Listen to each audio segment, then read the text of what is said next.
Everyone, we're going to go ahead and get the meeting started. We have a little housekeeping to do on our agenda, so if you just bear with us, and then we're going to kind of get right into it. So, everybody's ready?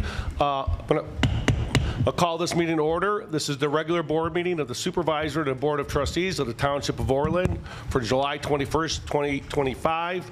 Let the record reflect at 7 o'clock on the Township clock. I'm calling the meeting to order. All rise for the pledge. Pledge allegiance to the flag of the United States of America and to the republic for which it stands, one nation, under God, indivisible, with liberty and justice for all. Thank you. Please be seated. Madam Clerk, can you call the roll? Supervisor O'Grady? Present. Trustee Duffy? Present. Trustee Maderia? Present. Trustee Soltis? Present. Trustee Williams? Present. Thank you. We have a quorum. Number 4, Clerk's report. Madam Clerk. Do I have a motion to approve the following minutes? So moved. Properly moved by Trustee Duffy. Second. Second. By Trustee Soltis. Any discussion? Please call the roll. Trustee Duffy? Yes. Trustee Maderia? Yes. Trustee Soltis? Yes. Trustee Williams? Yes. Supervisor O'Grady? Yes.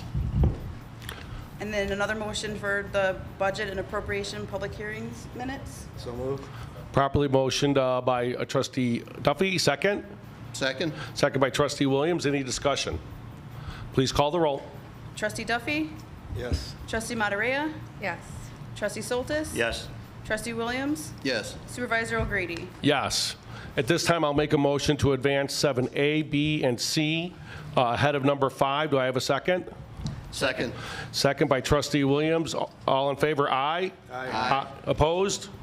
We'll do that. And then we're going to, as long as we're on it, we're going to make a motion. I'm going to make a motion to defer 9, 10, 11, and 12 on our agenda tonight until after 13G. Do I have a second? Second. Second by Trustee Duffy. All in favor, say aye. Aye. Opposed? Motion passes. All right. Thank you all for coming out tonight. I know many people are here about the repo lot. So what I'm going to do is we have a lot of questions, and that's why I wanted to move up my presentation ahead of public comments, just in case I can answer any of those questions ahead. I got to pay attention to air conditioning ahead of your questions. So that doesn't mean you can't come up and ask a question. I just want you to hear kind of where we're at. So the presentation is going to be broken down into 2 parts, kind of like a background and status, and then we're going to go into, I'm going to hand it off to our attorney who's been working on some of the legal objections that we have to the repo lot going in on Wolf Road. So with that, I'm going to get started. Give me a second. Yes, I did that. We moved, correct, I'll check with the clerk. We moved number 7 up in its entirety, yes? Yes. Yes. Okay, so we're good. All right, on May 7th, 2025, the township appeared before the Cook County Zoning Board of Appeals related to an application for certain zoning relief sought by the owner of 17101 South Wolf Road. The applicant intends to open a repossession lot at this property. The most recent use was a school bus depot and storage facility. During the hearing, the applicant stated the following. They purchased the lot in 2024 for $1.2 million. They also alleged that they had paid cash for that, which I should raise alarms immediately. And they also have alleged that they have spent $2 million in improving the property, which is hard to believe given the state of the property out there. So I don't know if that's 1.2 plus 800,000 or another $2 million, but I think anybody that's driven by that lot can clearly see there's really been no improvements out there. Further, the applicant stated there will be little to no burden on public services or utilities in front of the Cook County Zoning Board. There would be no work done on the vehicles, but the vehicles would have been inventoried and stored on site. They further testified that they said they also have no worries about the FEMA floodplain because they don't think it's going to flood. For the hours of operation, the business will be open normal hours, 9 to 5, but repossessed vehicles may be brought in and out of the day, all day, 24 hours a day, 365, coming onto the lot and with about the same amount going out. So 24 cars coming in, 24 cars coming out. That's what they testified to, and we're just talking about what they're saying. When the trucks are bringing the vehicles to and from the facilities, the trucks will have their strobe lights on, and the capacity for the lot is 280 vehicles. The chair of the board also, the chair of the Cook County Zoning Board of Appeals, also stated to the applicant that the parties that the applicant was supposed to have their experts there to testify, and this is important, and the board wants to hear and question those experts. And I'm going to let Tiffany get more into that in a little bit, but the experts we're talking about was they had a traffic study prepared about the traffic on that road over there, and they put it in their application, but they had nobody there to testify to it, and we were objecting to that as one of our basis for objection. We don't know how the study was done. We don't know where the counters were put, and we don't know how they're getting to those numbers. The chair also mentioned that there's a traffic study experts, hydrology experts, and other experts the applicants tend to rely on, and that those applicants must be present to testify. So not only the traffic study expert, but these other experts that they're relying on to get the zoning, that they wanted to hear from them. And we're going to get more into like our analysis of that through the legal. Per the alleged hydrology study done by the applicant's expert, a copy was requested but not received by us, which should be alarming to all of us. The property drains west to east, so it runs back down towards the Marley Creek. Those who are familiar with the Google map, and I know many of us have seen it, there's Marley Creek runs right behind the end of their property line, and they're going to pitch that new asphalt that they're going to put in there, and it's not going to remain the stone lot that we see now. It's going to be an asphalt lot. So they're going to pave it, and that means the water and anything leaking from those cars and any oil coming out of those cars or antifreeze or anything coming out of those cars that's on that lot is going to run towards the Marley Creek. We pointed it out to them further, just on that point. I don't want to get too far off my field, but then when we kind of called them out on that, about that problem, they're like, well, if we see a car leaking, we're going to have it fixed. And we're like, well, wait a minute, you just said there's going to be no repairs going on out there 5 minutes ago, and now you're saying you're going to have these cars repaired. So, they were talking out of both sides of their mouths, as you just might imagine.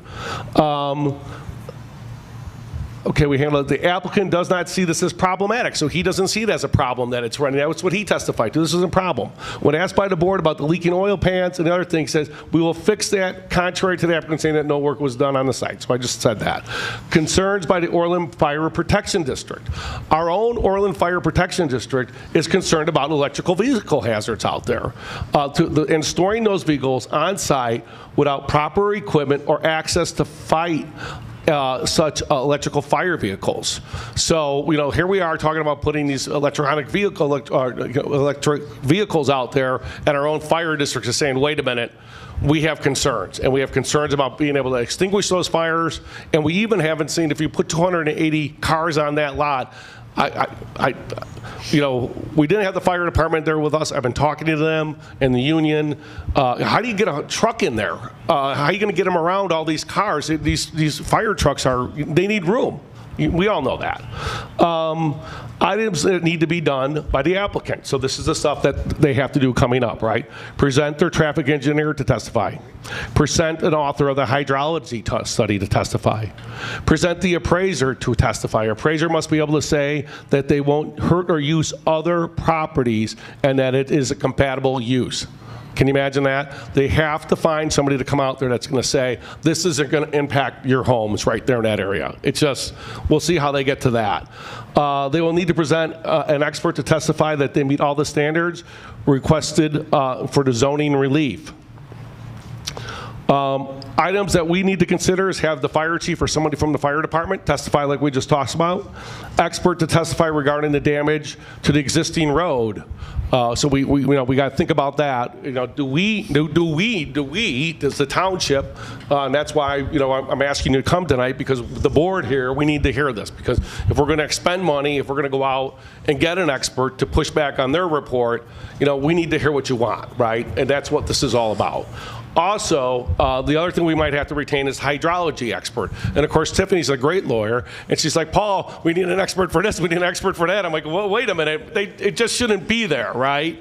It just shouldn't go there. It's not a good fit for our area. It's not a good fit for our neighborhood. It doesn't belong there. The applicant, Dwight Welch, is the former mayor of Country Club Hills.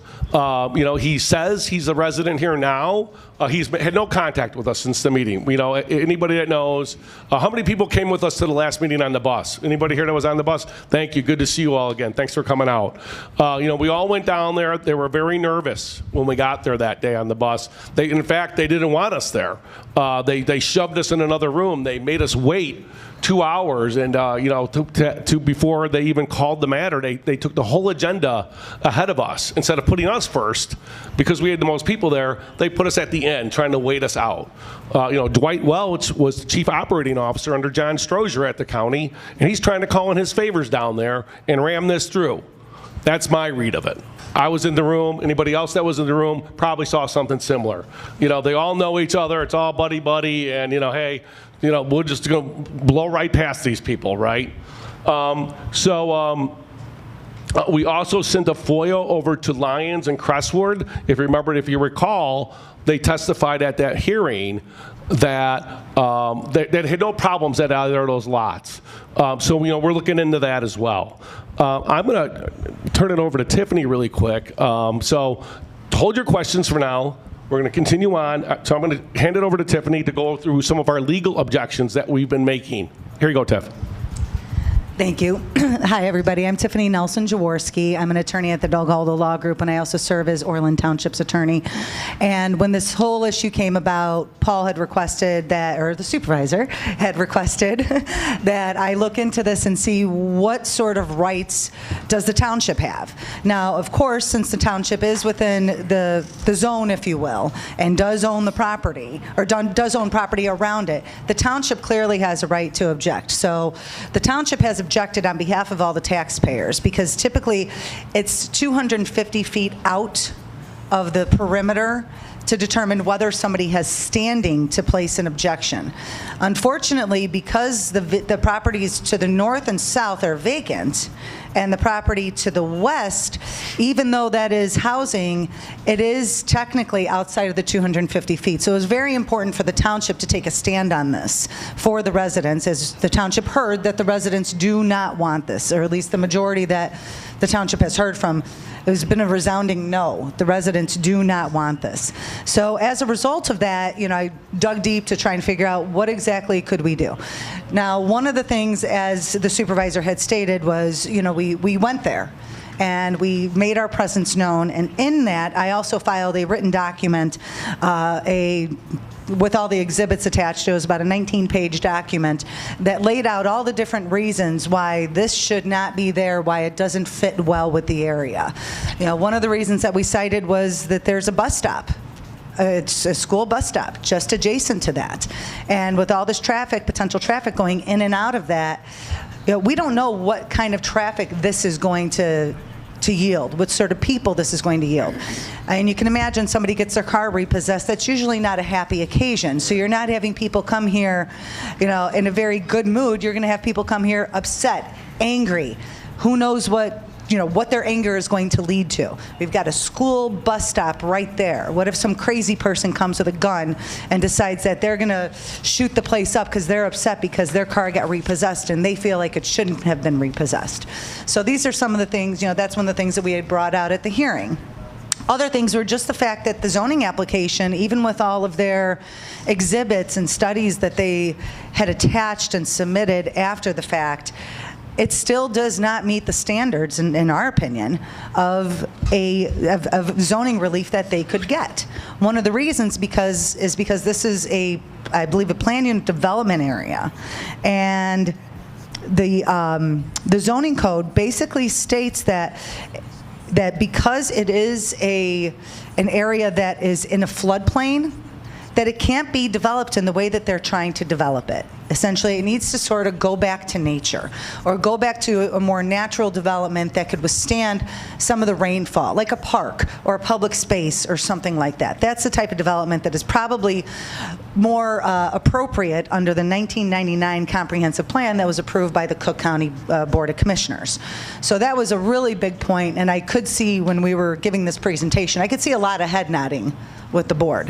One other thing that I noticed when we were presenting all of this to the board is, a couple of the board members started asking about this hydrology study. And when they started asking Mr. Welch about the hydrology study, and him and his cohorts basically said, oh, it's okay, it's just going to go into the Marley Creek, that's fine. They didn't seem too keen on that. Number one, I don't know if you guys all know this, but the Marley Creek, it's a tributary that eventually leads to the Mississippi River. So this is part of our waterway, so it's very important to keep these waterways as clean as possible and not pollute them with antifreeze, gasoline, oil, and all these other things that can come off of a car. Another thing that we talked about with the fire safety issue was the fire plug right now, it's just the one that's on the street on Wolf Road. So what happens if there's a fire at the back of the lot? How is a fire truck going to get back there? Number one, how are they even going to get back there to fight the fire? Number two, even if they get back there, where are they going to plug in? And so they're making representations that no infrastructure needs to be done. But in the very least, I would say multiple fire plugs need to be put out on that property in order to ensure the safety of that property, because if you have 280 cars light on fire, that's going to be a pretty big fire for our fire department to fight. And, that's going to cause some major stuff to all of the neighboring properties. So those are some of the things that we had brought out. We had also discussed the fact that the traffic impact study, we don't agree with their traffic impact study because it says it's basically going to be minimal traffic. Well, if you've got one of these, because we asked what kind of tow trucks are they going to be bringing these cars in? Is it going to be a single tow or a multi-tow? And they're like, it's going to be both. So you're going to have these trucks with these car racks on there with 2, 3, 4, 5, 6, 7 cars on them. How are they going to make that turn into the facility? They're going to be blocking traffic because they're going to be trying to make that turn, backing in and out, possibly destroying the property on the other side of the street, destroying the parkway. Now, there's a lot of damage that's going to be potentially done because that area is not meant for that sort of turn radius. So that's another problem that was pointed out. We discussed the wear and tear to the roads, because now we're going to have much more truck traffic, heavier truck traffic, going up and down those roads. The one piece of information that we didn't have at the time, which we're still working on getting, is what is the tonnage limit of that road? Because that, I think, is going to make another big impact too. Because if you've got cars, or if you've got these tow vehicles with, again, multiple vehicles on their truck, what is the tonnage? And how much is that going to, how much wear and tear is that going to cause this road? So those were some of the items that we had pointed out to the board. And I do have to say, the one thing that I felt was very refreshing when we were at the hearing was the board was unimpressed with their statements. They wanted the experts.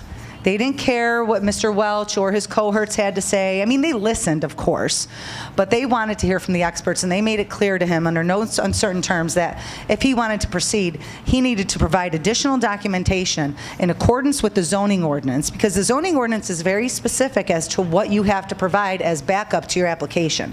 And there was a lot of deficiencies in what he provided. And the board also made it very clear that they expected him to have his experts available to testify at the next hearing. Now, the next hearing is scheduled for August 6th. We did get word today that it might be rescheduled, so we're trying to figure that out. Once we know for sure, that'll be communicated to the residents. So in the very least, you can watch online, because the Cook County Zoning Board, if you contact them and say, I want to watch the hearing and even participate, they'll send you a Zoom link. You'll be able to at least participate in the chat. They, allow you to make public comments and such. So there is an opportunity to participate remotely should it come to that. Now, one other thing or a few other things to keep in mind is the process. So as Supervisor O'Grady had stated, I've been bugging him, asking him about experts. And, because if we're going to present our case, I want to obviously make sure I'm as well prepared as possible. So one of the experts that we're looking to possibly retain is a hydrology expert. Now, I've looked into the cost of hydrology expert. It can range anywhere from $200 an hour to $500 an hour, and that does not include testimony time. So they've got to review all the documents that are available, possibly come out and do a site visit themselves. I don't know if they would need to do any sort of testing. Obviously, if they needed to do a site visit, we would have to coordinate how they would get access to the site, but they should be able to do mostly everything based upon like the topography drawings and the various CIS drawings that the Cook County clerk has on their portals. So we're looking into that. Again, I don't know what the full cost is going to be with that. It really depends on the amount of hours, but if we're looking at, say, 10 hours and it's $500 an hour, that's $10,000, or I'm sorry, that's $5,000 right there. So just to give you an idea, and I do think it would probably take around 10 hours. That's just my rough estimate, because not only do they need to review everything and digest it, but then they need to draft an opinion for us. In addition to that, they would need to come testify. So that would probably be another 5 hours or more, depending on whether they give us a flat rate. So, and there's certain things we could certainly negotiate once we engage the services of a hydrology expert, but there is a cost to that.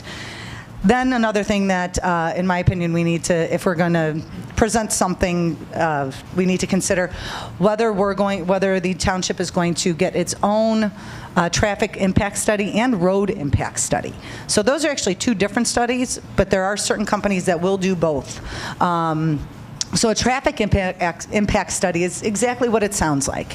What is the impact going to be to the traffic in the area with these additional vehicles on the road? So that's one thing. I don't think truly, aside from when they're coming in and out, that that's going to be a huge impact, but the bigger impact really, and I think where we would see some good results, is the impact to the road and the actual stability of the road. As we know, in Illinois, we get snow, we get ice, we have to put salt down. The roads already deteriorate fast enough. You put heavy vehicles on that road multiple times a day, carrying 6, 7, 8 cars going in and out, that's going to have a very big impact if that road is not built to sustain that sort of traffic.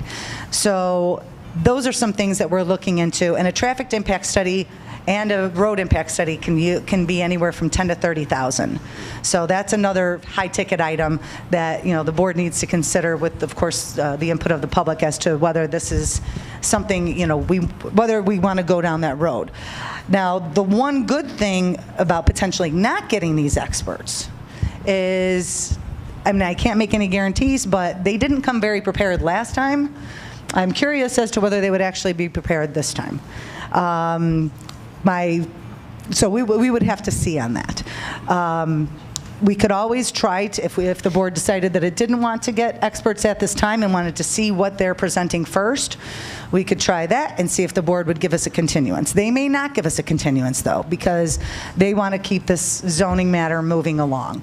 So let's say we get the impact studies and we go forward, and if the Zoning Board of Appeals says, no, this is not, we don't recommend this, what happens next is, the next step is it goes before the actual Cook County Board of Commissioners. So the Zoning Board is actually just a recommending body. It is not a deciding body. So it would go before the Cook County Board of Commissioners. And if it did go before the Cook County Board of Commissioners, we would then file what's called an objection, a formal objection. And what that does is that triggers the 3/4 vote. So in order for this item to be approved, it would require a 3/4 vote of the sitting Cook County Commissioners to pass. And we know that Commissioner Morrison is not, at least last we heard, he was not in favor of this item. So hopefully, if it did get to that point, he would be able to rally some additional commissioners to side with him on this. And I would think some other commissioners would look at this as, I wouldn't want that in my area, in that location too. I also know that Mayor Dodge had testified at the hearing that he himself was trying to find an alternate location that, would be more, just be better for this type of business. Number one, something that's closer to the expressway, that's something that's in more of an industrial area, not next to residential. So there's all these different moving parts we've got going on right now. But the good news is, should they make the recommendation to say yes, we have an opportunity still after that to file an objection. And then the Cook County Board would have to vote and a 3/4 vote to approve it. So, and that mark can be hard if it's something controversial.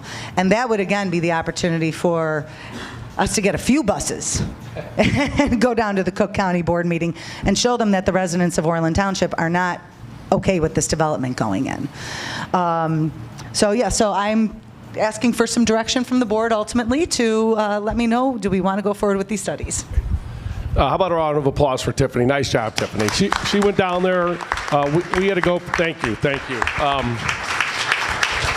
So that was a lot, right? We just heard about a lot of different things, and and that's why I want to thank everybody for coming out tonight, because we need to think about these things, because they kind of got, like I said, the deck stacked in their favor, but they've already done all these reports. They already have all their experts. They've already produced all this evidence. They've already paid for this. I'm sure that $1.2 million to $800,000, those were all their experts that they retained in the studies they did, and the lawyers they retained, and architects, and their build out. That's what they're talking about, what they're doing with that money. I'm sure it is. But I just want to kind of unpack a little bit of what Tiffany said there. First of all, I'll just start with Mayor Dodge. I spoke to him today. He's full behind us. The repo lot doesn't belong there. He said that as a result of the email that I sent out, that Welch reached out for him right away. It was like, oh boy, they don't want to go on August 6th now. They're going to be asking for the delay. They're waiting for us to lose interest, to look the other way, to forget about it, so they can rush back in there and get the approval that they want. That somehow we're going to get distracted, that the more time that goes on, somehow they think it's going to play in their favor. I can assure you, at least from my perspective, I'm not going to do that. I'll be at every hearing. But also what the mayor shared with me, I said, Mayor, when he was, we talked about, for anybody that's familiar further down Wolf Road, over in the industrial park, right back where Elite Ambulance is, and used to be Martin Implement Rentals, back in there. This isn't a thing where we're saying you can't come to Orland Park.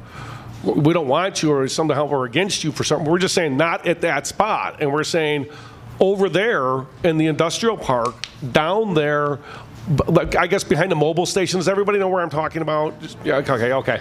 What we've kind of suggested is back in there, right? And they reported back, or through the mayor reported back to me, that they couldn't find a spot back in there. That they looked, and that what they were looking for is not ideal for them, and they're not willing to consider anything back in there. And something about an existing building or not. I know there's that little office. It used to be K Brothers Fence. That's where I bought my fence. That's why I remember that. And it wasn't much of an office, but they see that as part of the purchase, or what they need, a building and a lot.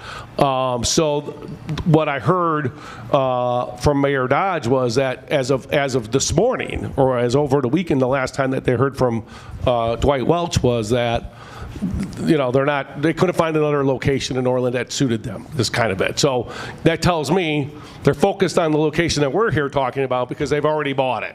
They've already paid $1.2 million. I see Mayor Glotz is here with us tonight, and he knows that you don't just go into a town and buy a piece of property without first going to the village and saying, hey, are you for this? Are you against this? Can we get the zoning? And unfortunately, in this case, they put the cart in front of the horse, as far as I'm concerned, and they went out there and bought that property, and then, unfortunate for us, we found out about it. So, that's the status on the update from the mayor. I also have said, there is no, just like anywhere, Wolf Road does not connect to I-80. There is no significant reason why it needs to go there. You could go over in an industrial park in Mokina, or an industrial park somewhere else along an I-80 corridor, back maybe in Country Club Hills, where Mayor Dwight Welch is from. Maybe he'd like it over there. I don't know. But I see plenty of land when I get off I-57 and I-80 right there on the east side, in industrial warehouses, which I think is much better suited for this type of location. So I don't see the necessity to have it there without this type of access. The other thing that was really interesting, and I forgot about it until Tiffany was giving her presentation about the road, not the traffic study, is, they only talked about, these 240 cars or whatever I said it was already, over a year, and how many, 24. But what they didn't talk about is the people coming to get their cars, the people that are looking for their cars, the people that have something left in the car. They know where these cars are, where Apple tags or whatever. They know where their car is going to be located at. They're going to drive over there and they're going to try to get their car back. Now, whether they're open or not doesn't really matter, because we know what happens next. They're going over the fence. They're doing this. And our sheriff's police are here tonight. Thank you for coming out, Sarge. That's unincorporated. So they're the ones that are going to have to roll from all the way somewhere up on LaGrange Road or north of 131st Street or maybe somewhere closer to get out there in time to stop something like that. I mean, it's going to put a burden on the police, and we have 5,000 residents in unincorporated Orland Township, and now we're putting an extra burden on our police because of this repo lot. So I think that's just another reason why, and also what he talked about, what he didn't talk about, and I think I got the answer pictured in my mind now, is, of course, they're not, this company, they're not, they're like the modern day bounty hunters, right? They see that Mercedes-Benz, and they say it's high-end cars. I don't doubt that they do work for Mercedes-Benz. Somebody owes payments on their Mercedes-Benz. Mercedes-Benz credit union, Deutsche Bank or whatever, doesn't go out to repossess the car. They say, hey, this car's on our list. If you grab it, we'll pay you for the car, right? And then these tow trucks, who are also, as far as I can tell, and I scoured the website and I did as much research as I could, these tow truck drivers, they don't work for the company either, right? They're like headhunters too. They're out rolling around trying to get that hot sheet or that hot list, looking for these cars too, trying to grab them back. So, there's no accountability really, when they say, so my point was that eventually, let's say they do get the car, and they got two Mercedes out there. Mercedes is going to come along with a bigger tow truck vehicle to get their cars back. And so what you can imagine is one of those trailers pulling up now, not a tow truck, to pick up the cars that are on the lot that are owned by these finance companies as they come to get their vehicles back. Right? And they failed to mention that too. So when they talk about their traffic study, when they talk about the amount of traffic on that road, they're very select. They focus on, the tow trucks are 24/7, but we're only going to be an open wind. But they don't tell the full story. They don't tell the story about not only the tow trucks that are dropping off the cars, but the tow trucks are the vehicle transporters that are coming to get the cars, because they have to be returned to the person that loaned the money. They don't talk about the number of people that are going to come over there and try to get their cars back. So I think that's really misleading by them. So I just wanted to, we're on to that one. And so I just wanted to put that out there. Another thing, I don't want to get too far afield here, but we talked about August 6th moving, the bus stop. I'll just get right to it.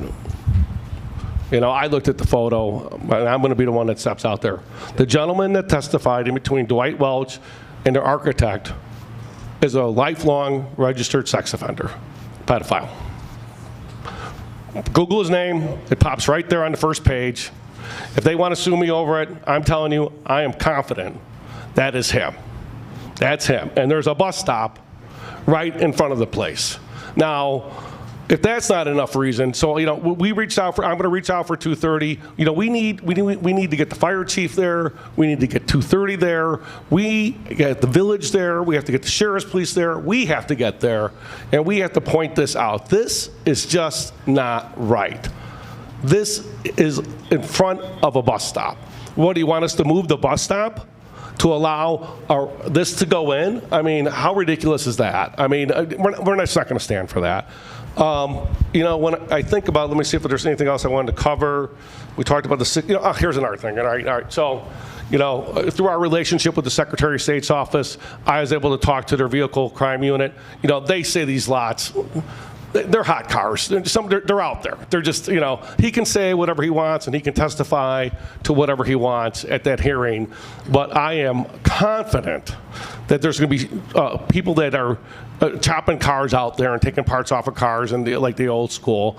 Just the other day, I don't know if anybody saw the news in the Southtown. There was a chop shop that was running out of just a little bit north of us here.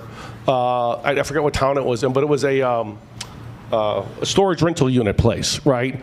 And the guy was going into the unit next door, and he sees they got 4 or 5 garage doors open, and they got the jacks out there, and they're taking the cars apart.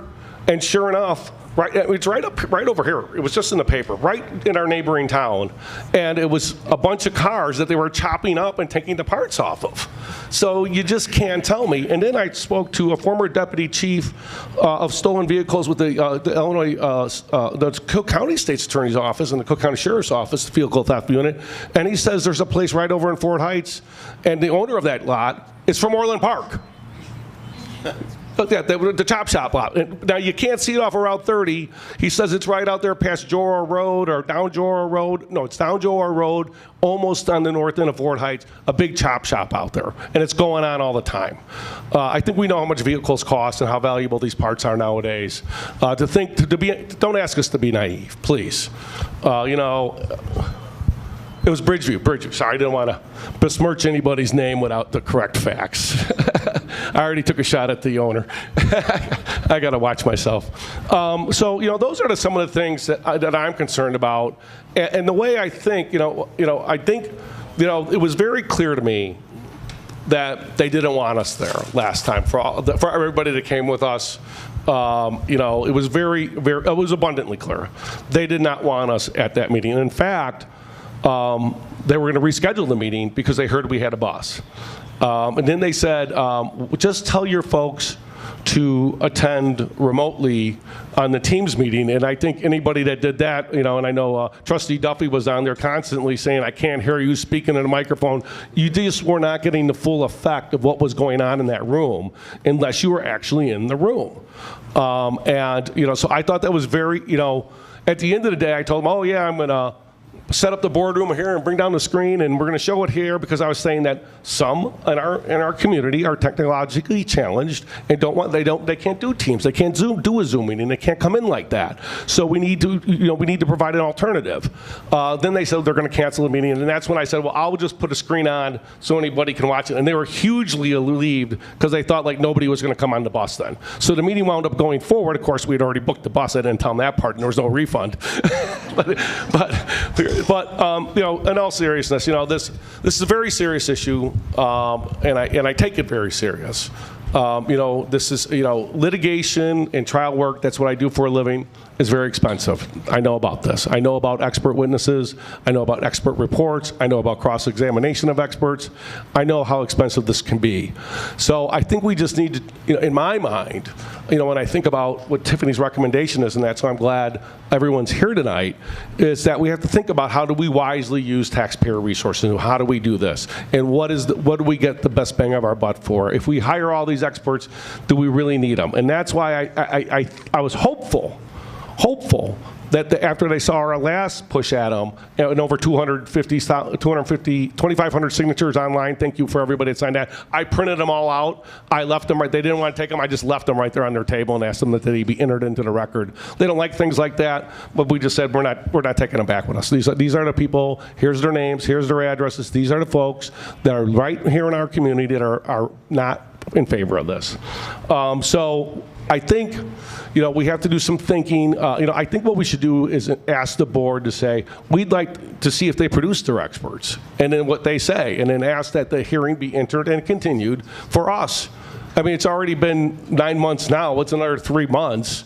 Or 4 months, they're deferring it. They're the ones that are hiding the ball now. We thought we were going August 6th, and now they're pushing it back. I don't think that's an unreasonable request, and I think we should get our Cook County Commissioner, Sean Morrison, to back us up on that request and say, listen, before we expend, maybe we have to figure out which one's the more bang for our buck. The traffic study, the road study, or the hydrology study. I think we all can know that the water's going to run tomorrow. I don't know how much bang for our buck we get out of that. We know I think that's common sense. I think at the end of the day, but to tear apart somebody's expert report and to tear apart the things I just talked about cars coming to pick them up, cars dropping off, trucks coming to get the cars that have been repossessed, people coming to get the cars, that's the stuff we need to really drill down on. And you know what they do? They put those counters in specific spots, right? So they try to pick the spot on the road, which is the least used, right? So you don't want to be, right in front of Joey's, for example, because everybody loves Joey's, so they're coming out of there out left and right. So they put it down a little bit further, and then they lose some of those counts, right? And there's these guys are not, they're expert witnesses, and there's a way, it's all about numbers, right? So I think that is something we really have to explore. I think if we're, when we talk about the traffic count and the impact on our community, especially over there where it's only one lane in each direction. This wasn't contemplated like this. It didn't contemplate this type of vehicle movement in and out of there vis-a-vis the vehicle moving haulers, which I'm calling completely different than a tow truck. These are the things that you see going down the road with 4 or 5 cars on them. You know what's going to happen? You know how long it takes to load one of those things? You see them. His analogy, if you recall, Tiffany's coming back to me now, was, well, they do it on, on 159th Street in front of the dealerships. So how many people have seen that going on when they're unloading and loading the cars? That's what they have contemplated going on Wolf Road, and they act like it's no big deal because it's already going on over there. Well, first of all, that's 2 lanes in each direction with a turn lane in the middle that they're pulling up and parking on. It's a completely different road, but that's what they testified to, and that's what they said before the zoning board there, trying to say, well, this is already going on in Orland. We can go on here too. Of course, I think what they're going to do is put that fence probably right where it is now, or back where it was when the bus company was. I don't know if that fence, I think they took that fence down, that white fence. Is that fence still up? It was about 20 or 30 feet deep off the road. I don't know if that's still there or not. What I envision that is these vehicle haulers just pulling up and taking off. I just want to thank the Secretary of State's office again, our Deputy Chief Mayor Glotz for coming out tonight, everybody. Tiffany, I know the Secretary of State's office is an issue on the agenda later on tonight for the board. Some up here don't like it here at the township. I'm actually in favor of it. I don't want to get too far afield. I think it's important that we keep these services here in town. I think it's important that we have these relationships with the village, with the neighboring villages, with Commissioner Morrison, with others that can help us, because the more of us that speak out against us, the better off we're going to be. So I'm going to wrap it up soon here, but just for my own edification, if we did explore the bus again, who's interested in meeting up here and going down to the hearing together with us? Lindsay, you got all that? All right, that looks about 20, or that looks like a bus load. And we can get more, we can add more. I do thank you for everybody for volunteering to go. I'll just say that it did make an impact, and I think Tiffany would agree with me that the chairman was and other members of the board were really happy that we came and spoke out and that we're there. Not all of us spoke. I spoke, Tiffany spoke, and Mayor Dodge spoke on our behalf. It was interesting, just going back to that, Dwight Welch called Mayor Dodge as one of his witnesses. And then the mayor testified, I don't think it's a good fit for the area. And I'm like, well, case over, let's, we just heard, that, and again, it's not something where we're saying we don't, not in Orland, there's not one suitable spot. We're just saying this spot, that particular spot, that's not the highest best use. In fact, it's a bad use of that spot. It doesn't conform with the 1999 land use agreement with a floodplain to try to restore these areas. I've talked to the mayor, and this is for another conversation, but about cleaning up, annexing all that in. From El Cortez, the old El Cortez, the car dealer, all that whole side of the road. They started up there with the motel on 159th. That's been annexed in. So we really need to work with the village. And I promised the mayor I am here to help, but we should get that all in the village so we're not going down to 69 West Washington. It's a local issue. It should be handled here locally. We know what's best for our area. And we shouldn't be dragged down. And no offense, I looked up the addresses of the commissioners on the zoning board, and none of them are from out here, not even remotely.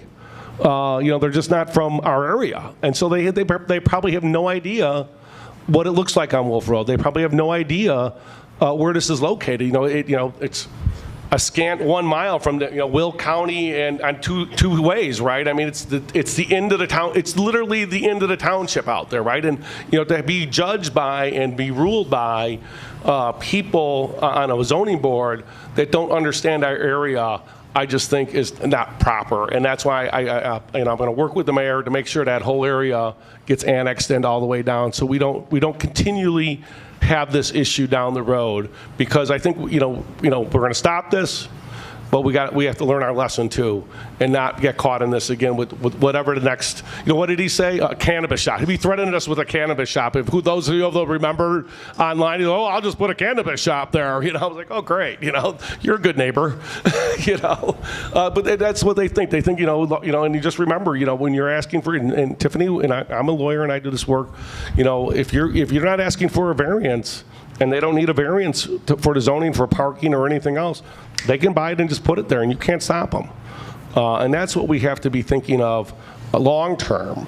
But in the short term, we need to really get focused up on this issue about getting an expert. We'll get the bus. We'll stay informed. We have everybody's emails. We'll try to keep posting stuff on social media. I know social media is not the best avenue, Facebook and things like that.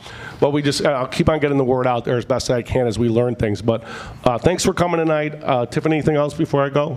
I would just maybe tell them that the petition is still live if they want to. Yes, the petition's still live, and if you can go online, you can still see it. So if you can't have trouble signing in, get with Lindsay, our executive director. Lindsay, raise your hand. Give your information to Lindsay, and we'll tell you how to send her an email, and we'll tell you how to get in touch with that.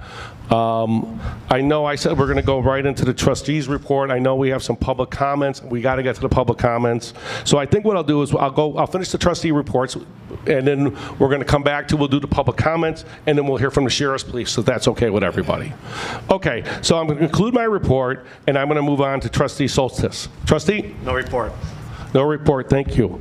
Trustee Williams? No report. No report, thank you, sir. Trustee Duffy? Yes, Mr. Supervisor, I have a report. As people hopefully are aware by now, we have the CERT program that's starting up on September 18th. Talking to the mic a little bit more there, Ken. We have a CERT program starting up September 18th. If you don't know about that, please look at the township website or give me a call or whatever and get more information on it. It's a very good program. Also, last month I mentioned that we were going to start up with the Finance Committee on a monthly basis. I've postponed that until the township has the opportunity to hire a full-time finance director to help in that process, because it's a lot of work. But in the meantime, the board's still scrutinizing all the expenses. We're in good shape, so you don't have to worry about that. A couple other comments I have is, as far as the department manager reports, I was kind of disappointed in the youth services report, missing a lot of data. So I'm asking that the director there adds the data to her report every month for the board with such information like the amount of people that were seen or counseled, the hours spent counseling, and preferably even the type of counseling, whether it's family counseling, individual, drugs, suicide, whatever. That would help the board, I think, going forward.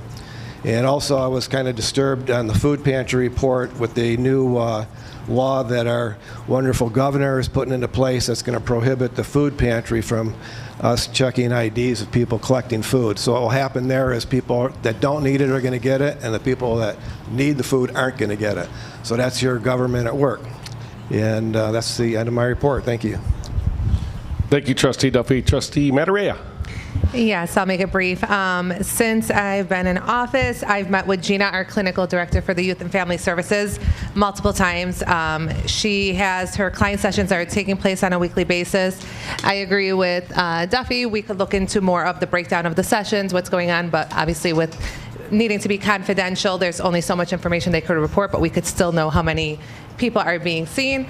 And we are excited to announce that starting next month on August 20th, on the third Wednesday of every month, we're going to start having a community game night, a place where everyone can come together as a community, all ages, all backgrounds, all abilities. We're going to have a sensory area for anyone that is special needs and needs more of a quiet area. So we're planning on bringing that in, and we would love to see as many residents there as possible. Thank you.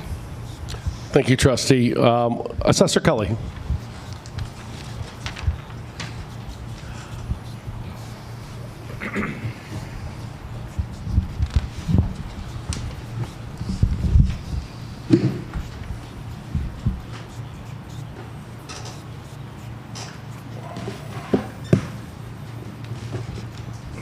Testing, 1, 2. Is it on? No.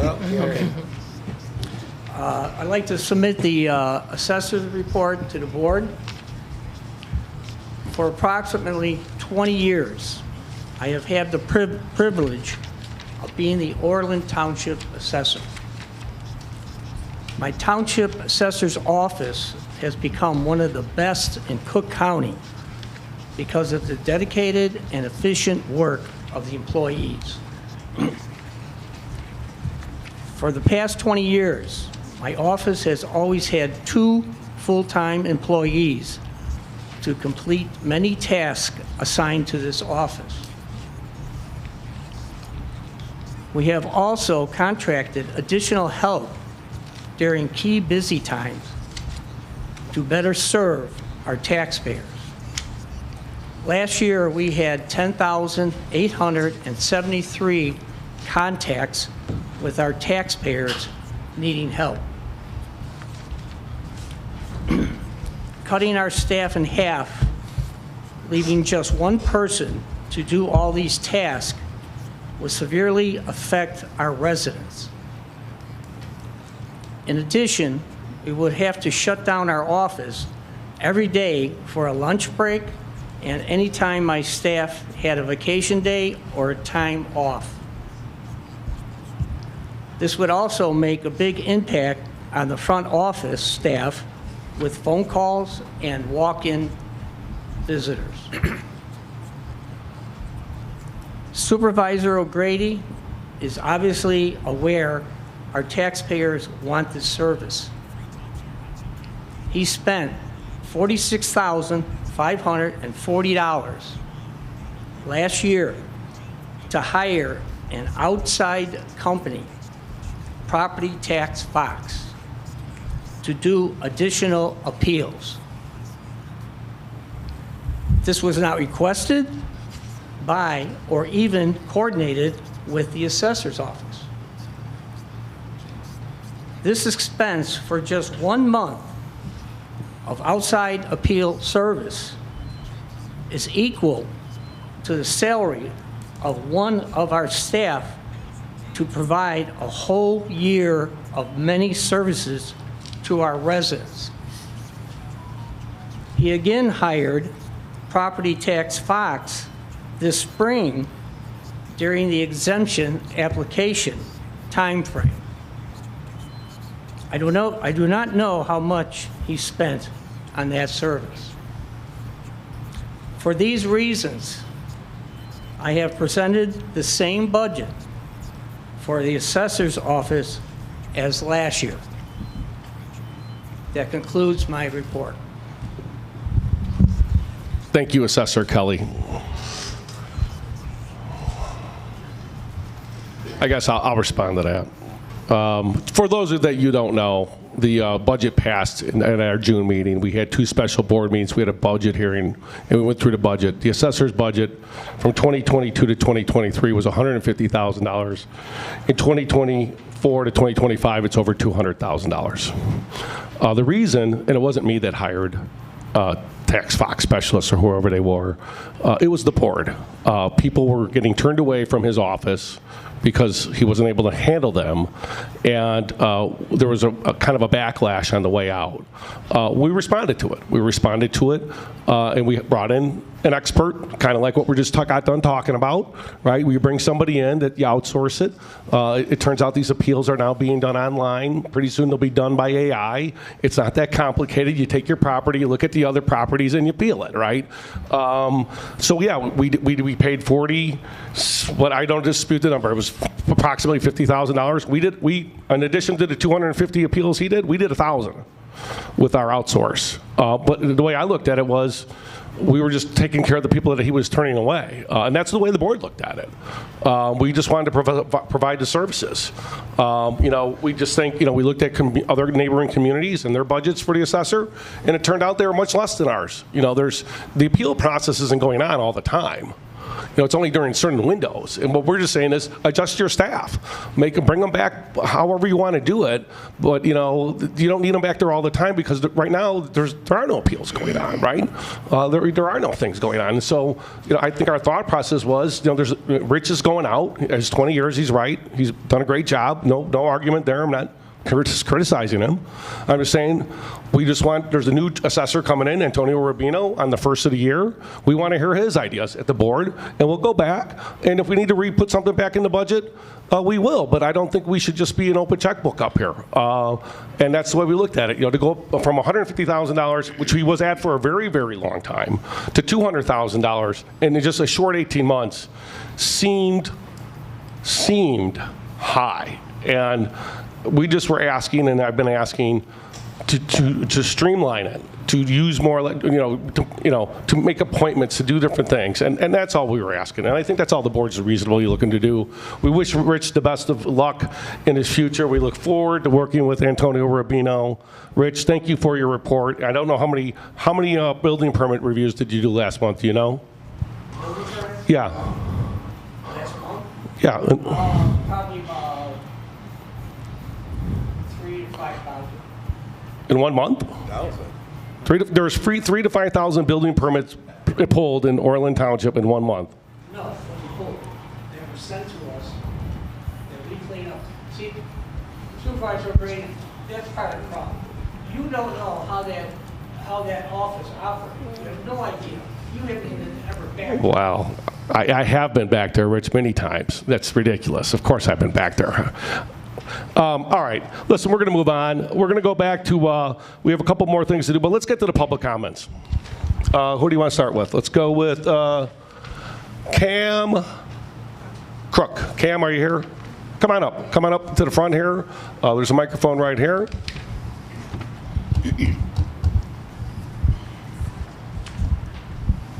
I just have a question regarding the repo lot. There was talk about a grant trying to get a grant so that area could be put back as a wetland. Is there any news about that? Tiffany, I haven't heard anything about the grant, have you? No, that goes back to what we talked about was the 1999 Cook County plan, right? That the county master plan called for it because it's a floodplain to go back to something like that. But the owner of the property would have to put in for the grant. We, as the township, cannot put in for. Put it in? No, we can't. Okay, thank you. You're welcome, Cam. Thanks for coming out tonight. Thank you. Okay. Have to get better at my spelling here. Rick Pagayo. Pagaro. Hey, Rick. Come on up. Thanks for coming out tonight.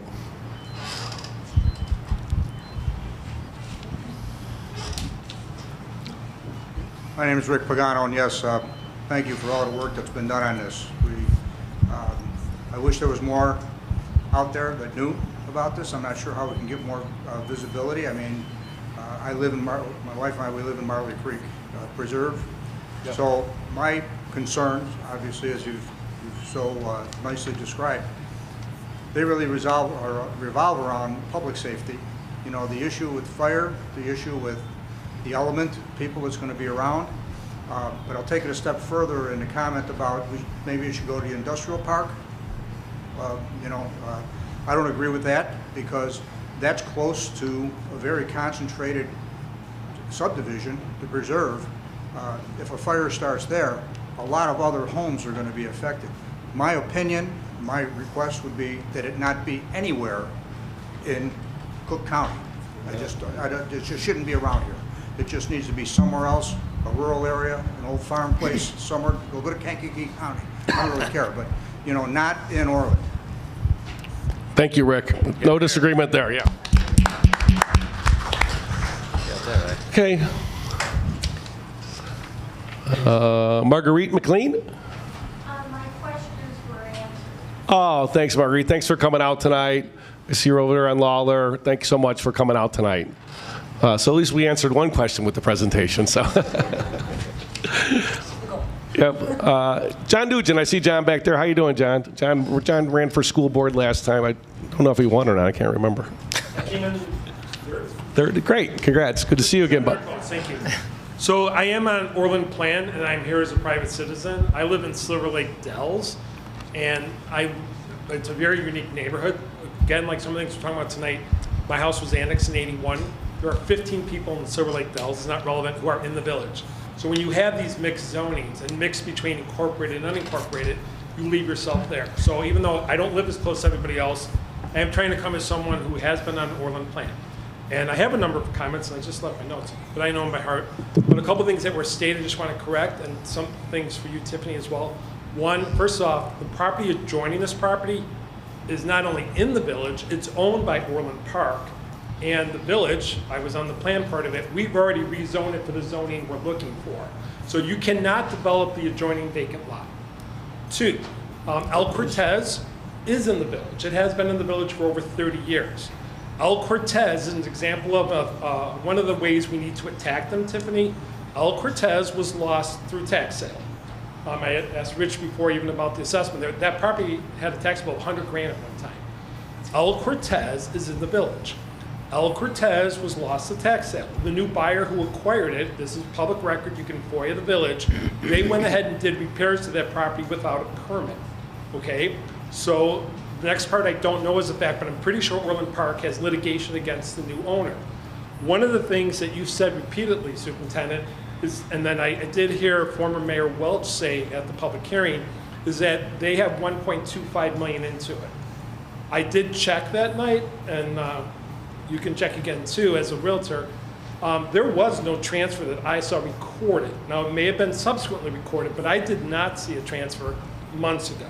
Second, if they did buy the property for 1.25, FEMA is our friend. FEMA does not allow you to spend more than, if they even allow it, 50%. Some villages that have a lot more floodplain, we can talk to Midlothian, who's had some of the most significant improvements, and the village of Orland Park. You cannot spend endlessly on a property. That is a problem for El Cortez.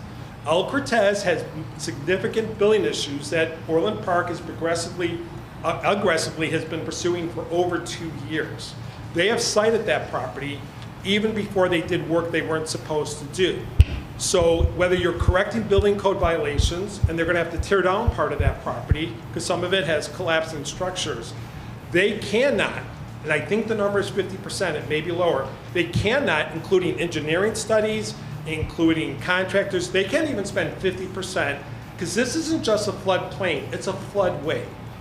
FEMA was in town for 1.5 years because of all the flooding over 1 year ago with Riverdale and communities like there. I have talked to them there concerning areas like Midlothian, and it's adamant. It's not negotiable. So Midlothian is an example of a town, and Riverdale is not, able to be in Midlothian's league.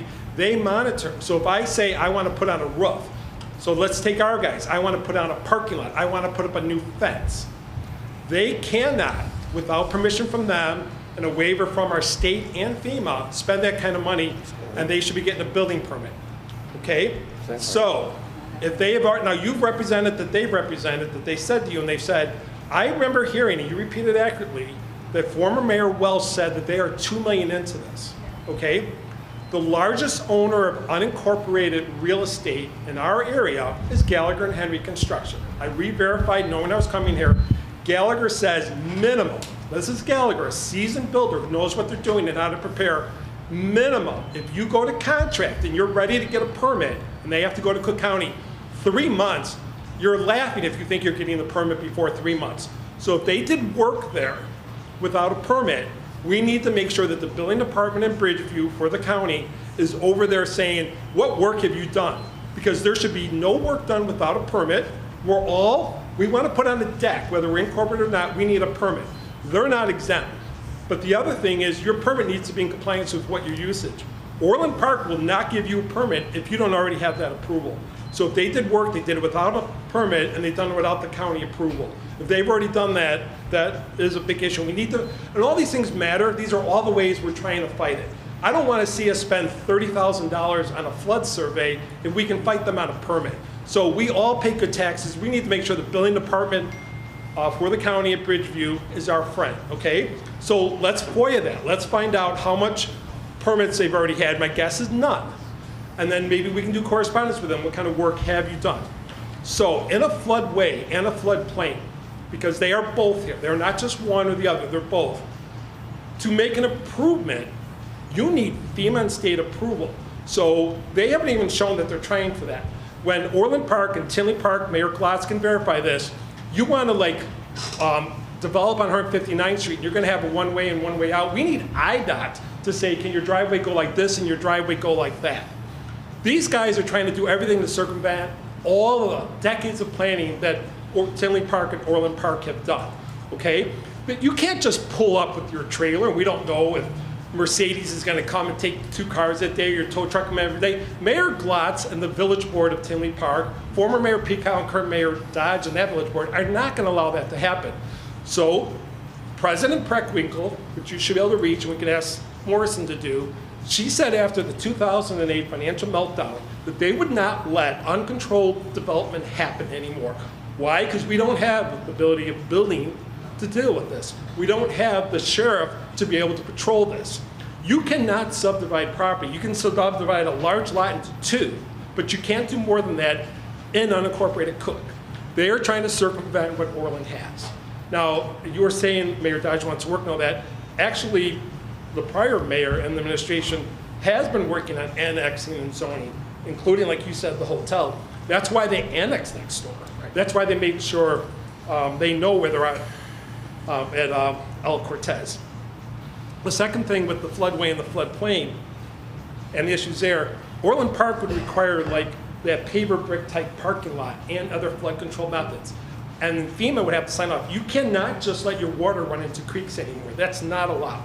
And you were saying that, you were inferring that, but I've taken too much time and the meeting's been long, but I have other things I'd be happy to send you an email for. But they are trying to and Orland Park, again, we need to work together. And it started with the prior board. I think it was Mayor Pekow and Trustee Sean Campus. They were already working with the idea that the village, because they are the neighbor, they do have the status that you're looking for, because they're objecting. That's a big deal. So when an unincorporated property, and Mayor Glotz can probably tell us more, when you try to develop and the village is next door, they have a special right to add thoughts to that. So, I mean, those were some of my thoughts, but I think we should try and attack it. We have the experts. Oh, one of the things I was going to suggest, I'm pretty sure for Tinley, but I know for Orland, the #1 engineering company is Christopher Burke. Burke Engineering for Orland, Lamont, maybe Tinley, has gotten millions and millions over the years. Very good company, very reputable. Maybe the Burke people in a lunch meeting can give us some advice on the hydrology before we go and hire another company. That's a great idea, John. Thanks for coming. A round of applause for John Nugent coming out here. Thank you so much for taking the time and doing your research. I love that FEMA angle. And yes, I know John Doria from Christopher Burke will definitely be reaching out to you as well. Make sure you get a hold of Lindsay, and let's keep this dialogue going because you have a lot of great information, especially on the FEMA permit. We got another one. Mayor Glotz, come on up, Mayor. How about a round of applause for Mayor Glotz?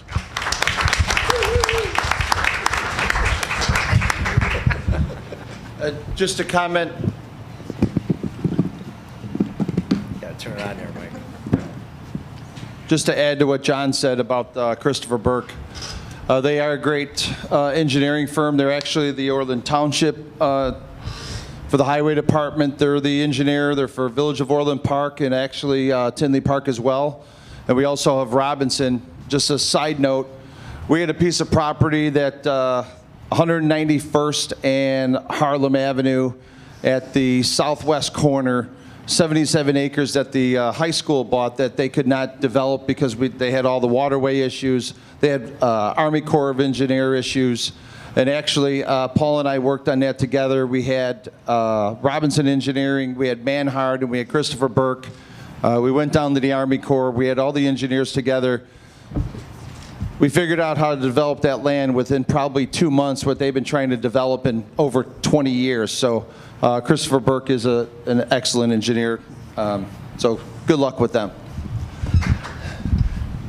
Anything else, Mayor? Yeah. Okay, go on. Continue. I just want to add to the comments regarding the assessor's office.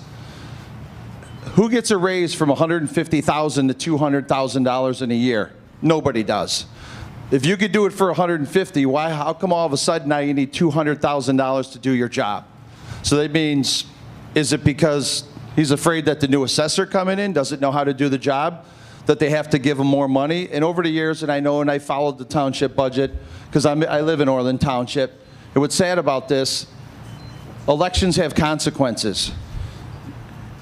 You guys have added money over the last couple of years into the assessor's office so you could give higher salaries to other employees that you brought in. And that's a fact, and you guys could check with the supervisor, Paul O'Grady, to confirm all that.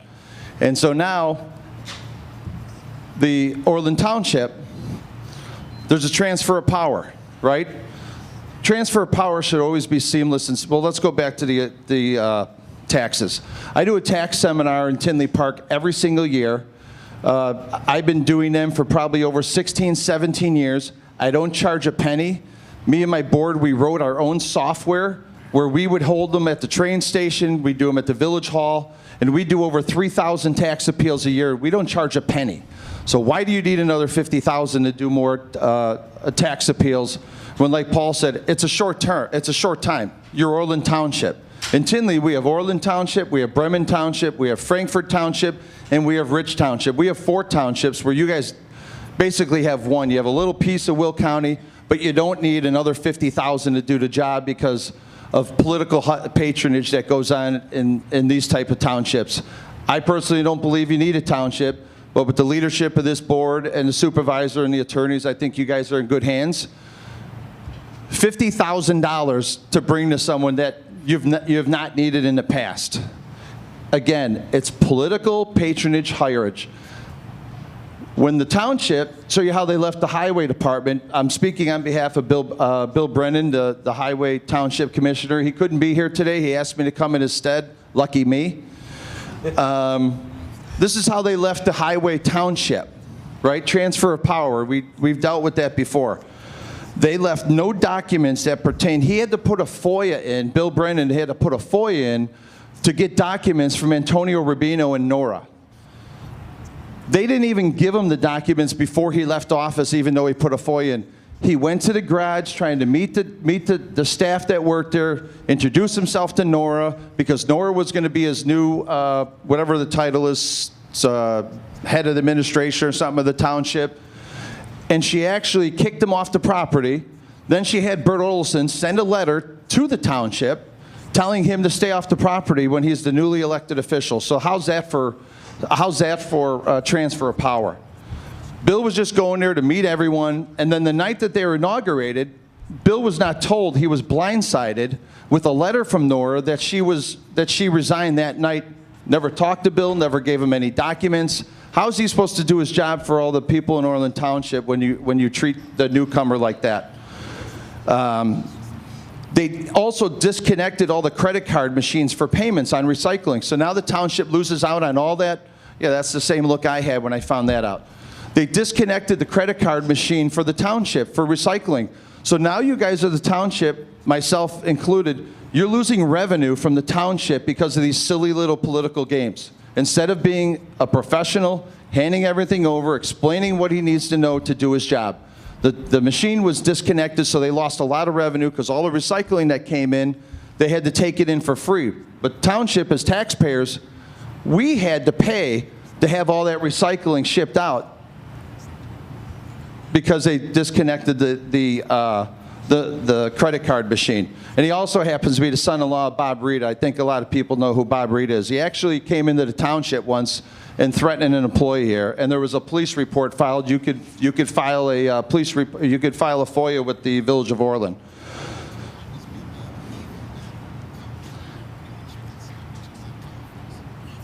And so that's just unfortunately part of the, that's how it goes, Rich. You guys didn't need the money then, but now all of a sudden you need another $50,000. My guess, it's to bring the other employee back that quit, because as soon as that happened, one of the employees from the township quit, and they all went to Blue Island, and then when they got a piece of it, they came crying back to Bill Brennan asking to have his job back. So, sorry that I had to deliver his message, but you do not need to increase it. We do it at the village for free, and if anyone's done an appeal, they do not use anything that you put in, they are paper pushers. The same thing that you could do online, the comparables that you use, they don't care anymore, because the Cook County assessor is the ones that created the problem that we all live in today. They're the assessor with them. They don't help you lower your taxes. So you have to go to the Cook County Board of Review, another layer of government, and they supersede the assessor's office. So why do we need to go to the assessor's office when you have the Board of Review that supersedes all of them, and they lower your taxes more than the assessor? So I hope everyone has a great night, and I hope that puts a little light on the misinformation that was given in regards to the assessor's office. Okay, thank you, Mayor. I'm going to go, we're moving on.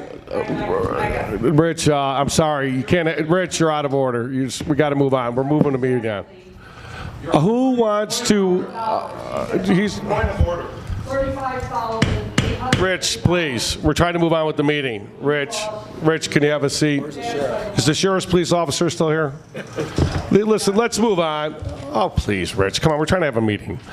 We had 3 public meetings on your budget. All right, let's move on. First of all, before we move on, does anybody think we should explore the expert in here in the room, just to give some direction? If you think, I'm talking about the expert for the repo lot.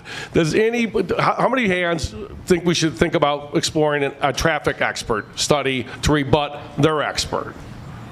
You think that's a good use? We should explore that? No? All right. Can we get any information from our highway commissioner? Well, that was what we were just talking about. He's new, and they screwed up, they took all the records with them. So that set us back. He's only been, but let's do this. If we do have extra time, I'll look into an expert and try to get some, if we need one, and try to come back with a little report and put something online what that would cost about and do some research on it, and I'll reach out for you guys. Other than that, we're going to move on now. Is the police officer still here? Did he leave? I think they left. They left? They probably took off for the repo lot. They came early at 6. All right, real quick then, I was a sheriff's police officer from 1992 to 1996, and then I became, 1998, but I was in patrol from 95 to 96, so I know what these activity reports look like. It's been a while since I read one before I became an attorney and went over to the state's attorney's office. So, for those of you that don't know, before I even got here at the township, the township has always hired back a sheriff's patrol officer for the summer to patrol unincorporated areas of our neighborhood. So Alpine Heights, which is kind of like an area that we're talking about. Of course, the Pine Woods east, north, and south. So every summer we hire them back and they come out and they do patrol. So this is a report that he gives us once a month. I told them they're not supposed to be on the Grange Road running radar. They're supposed to be in these neighborhoods looking at our parks and watching our areas, driving around with their windows down, listening to the neighborhood, making sure graffiti, looking out for trouble. So this is the May 2025 statistics report. Oh, I got May and June. There's 2 reports. Okay, so in May, they did 9 days of requested patrol. Actual patrol days were 9. Wednesday through Sunday, 5 p.m. to 10 p.m. Total miles driven, 534 miles. Coded case reports, 107 coded case reports. That means they stopped somewhere, went down, walked around the park and said, hey, I just checked out this area, and they call it a coded case report. Or I stopped by this and I looked at that. Premise checks conducted 95. So that's what the sheriff's police did in the unincorporated areas of Orland Township in the month of May of 2025. I'm going to move on to a second report. This is the June statistics, 21 days of requested patrols. Actual patrol days was 20. Wednesdays through Sundays, 5 to 10. Total miles driven, 987 miles. Coded case reports, 228. Premise checks conducted, 161. Warning tickets, 3. Assist citizens, 1. Expired registration, 1. Special attention, 1. I don't know what that means. If he was here, we could have asked him. Unlawful tinted windows, everybody, 1. And he backed up somebody on a domestic violence issue. So that's the end of the Cook County Sheriff's Police Hire Back Program report. Excuse me, Mr. Chairman. Just a quick question for my own understanding. Sure. In June, if we requested 21 days of requested patrols, what would be the reason that they actually only did 20? Well, Trustee Williams, we're going to have to hold that one for next month because I don't really know the answer to that one. Thank you. But good question. Good question. You know, obviously, if nobody shows up, we don't pay for it. Probably somebody called off sick. I'm sure it's something like that. Okay. All right, so we covered a lot. We're moving on. Unfinished business. We moved closed session so we can get these fine folks out of here. We're on to new business. Discussion and possible action regarding the lease of the Secretary of State property located at 14807 South Ravinia. Do I have a motion? I move that we discuss it. Wait, is that a proper motion? Move to discuss? Motion. Motion to discuss, is that? He can make a motion, here, let me get a microphone so the public can hear me. I'm gonna steal your microphone one second. He can make a motion for the purposes of discussion only, and then if somebody else wants to make a motion after the discussion for the purposes of action. Gotcha. All right, so we have a first motion for discussion on the possible action regarding the lease with the Secretary of State's office, property located at 14807 Ravinia. Do I have a second for discussion? Second. Second by Trustee Williams. Please call the roll. Trustee Duffy? Aye. Trustee Materia? Aye. Trustee Soltis? Aye. Trustee Williams? Yes. Supervisor O'Grady? Yes. Ken, it's your floor. Ken, Trustee Duffy, go ahead. Yes, I have only been in office since May 19th. Since I've been elected, I have spent a considerable amount of time here in the Orland Township building on a weekly basis, hours on end. And one of the biggest things that stands out like a sore thumb every single time I come by this building is the disruption the Secretary of State's office is making, not just to the building, but to the outside, to the roads, to the whole area. And I've written down about 13 examples, and this is less than half of what I have observed. So we've had safety issues where people that are going to the DMV have tripped and fallen, injured themselves, and we've had to call ambulances to help them. We've had issues with police calls, having to come here with disturbances in the DMV office. We've had we currently have security issues through the entire township building because of the DMV. There's no separation between their area of the building and the rest of the building. So citizens that are coming in for DMV services, they go through the entire township building looking for the DMV. They're walking into other people's offices, and as a result, people that work in the offices have to put these big red banners across their door, look hideous, says "Do not enter." It's a very unwelcoming sight for people that are here on official business. And the cost for heating and cooling that area is in their lease that they're supposed to be paying for it, and I've yet to see any invoice going to the DMV to pay for any of those types of things. The people that come here for services have appointments, right? When you call and you make an appointment for 3 o'clock, you expect to be able to get seen at 3 o'clock, right? But no, that's not what happens. When you come to the DMV here in Orland Township, you wait outside. And it doesn't matter whether it's 110 degrees outside, or whether it's snowing, raining, the sun's beating down. It doesn't matter if you're 100 years old. You stand outside and you wait. And that line is always, always long. 20, 30 people deep oftentimes when I've been here. But there's always people waiting outside to get in. And when people ask to come in to get out of the elements, they're told, no, you have to wait outside, I'm sorry. The outside of the building, if you hadn't noticed, looks like you're approaching a flea market, okay? There's signs everywhere. Those signs aren't even legal. You're not allowed to post little yard signs on private or on public property or on private property in Orland Park. So those signs shouldn't even be there. But the signs are all over the place. Real ID only. You know, you got the sandwich board signs everywhere. Like I said, it looks like you're going to some kind of a very unprofessional area like a flea market. There's a lot of safety issues in the parking lot because it's overcrowded. There's no parking spaces out there. People that come to the DMV often have to park on the north side of the lot, or they sneak into our food pantry lot. They park all over the place, and they're walking through the parking lot to get to the DMV instead of using the sidewalks. It's just unbelievable. And most of the time, when I've had the opportunity to talk to people that are going to DMV, they don't even live in this area. So we're a township supposed to be servicing our township, not people that live outside the township or in other towns. That's not what we're all about. Your tax money is going to support that DMV because they don't pay any rent, right? They're rent-free, okay? Unless you want to call rent $1 a year. That's what they pay. On 3 occasions, as an elected trustee official here in the township, I've been challenged as to my presence here by the DMV. And I'm not talking about when I'm in the DMV. I'm talking about when I'm here in this building.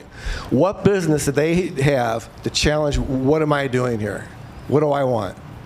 That's unbelievable. It's embarrassing, too. The worst thing I see, and this probably you guys don't even know, those signs that all around the place say real ID only, they mean real ID only. That's all they do here. You can't get your driver's license here. You can't do anything except for get a real ID. Oh, you can get a sticker for your license plate. That's all they do. I mean, that's an awful lot of aggravation for real ID. I mean, what's going to happen when when they have real IDs? What are you going to do then? You're going to go back to other services? Why don't they offer other services here? Most businesses that are in, well, actually I'd say all businesses that are in Orland Park and most villages require those businesses to offer washroom facilities. They have no washroom facilities. So what happens when a customer of the DMV or an employee of the DMV needs to use a washroom? Well, they come in and use the township washrooms, all right? And what happens with public washrooms? We all know what happens in public washrooms. So that's a real detriment for the people that work here, right? The other thing is, this building has no identity. On 3 occasions, I've had to talk to the police department about this building, and believe me, I swear this is the truth. You're not going to believe it.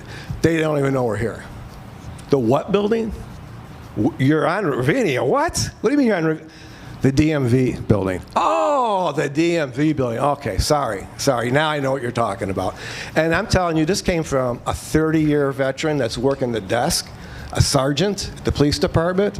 It came from the guy that's running the emergency services division, and I won't even tell you who the third one was. So they don't know we're here because the DMV is taking over this place, okay?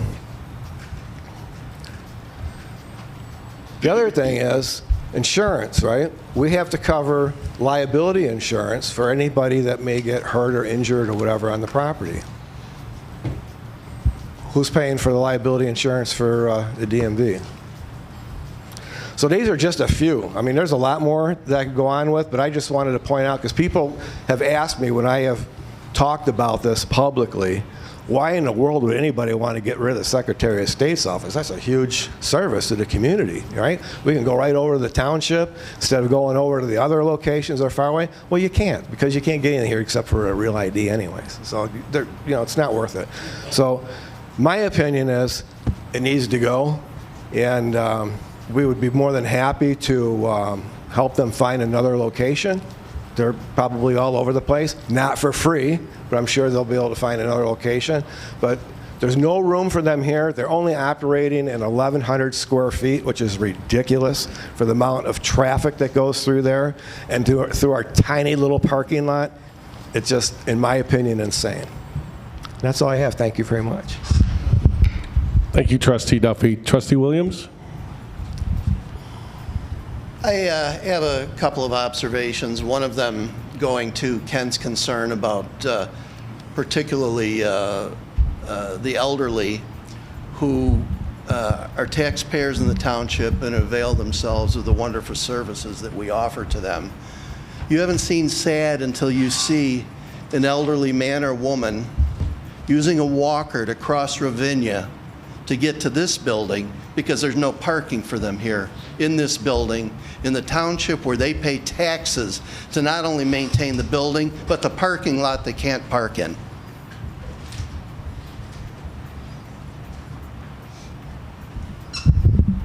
Thank you, Trustee Williams. Trustee Matarea? No comment. Trustee Solstice?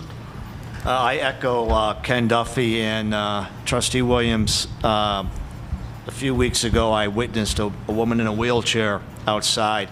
either her caregiver or her daughter had to push her across the parking lot to get to her car because the parking lot was filled with DMV personnel or DMV people trying to get the real ID. So I think that this building should be for Orland Township, and a DMV really needs to relocate. I'll be more than happy to assist in finding them a new home, but I think this home right now should be strictly for Orland Township.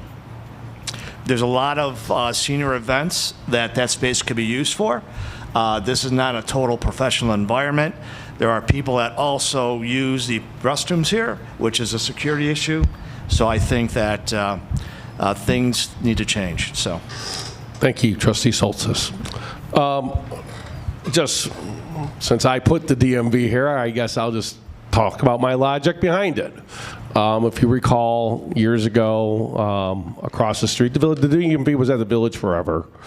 I never used it myself, but others did.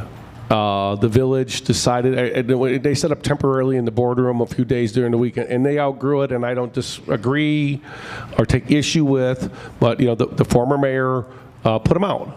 And you know what, the reality was then, and I think the reality is going to be now, is that they're not going to stay here. They're going to leave, and we'll go to Bridgeview, we'll go to Joliet, or Midlothian to get our services. And so when they were leaving, I reached out through a senator, and I said, I had an office back there with a conference room.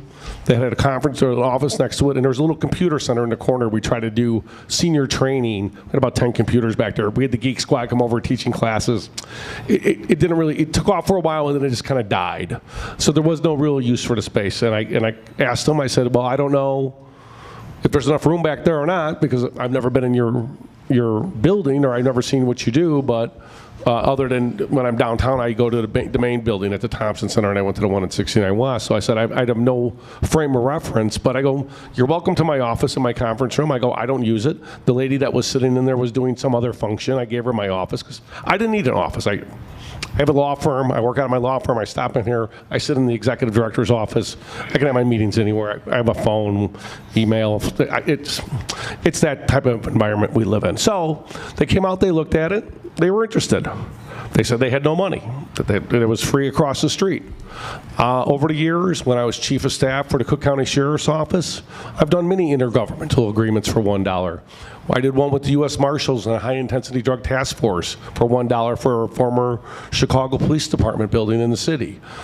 We, here at the township, had an intergovernmental agreement or a lease agreement with the Village. We had our youth services department over on West Avenue for $1.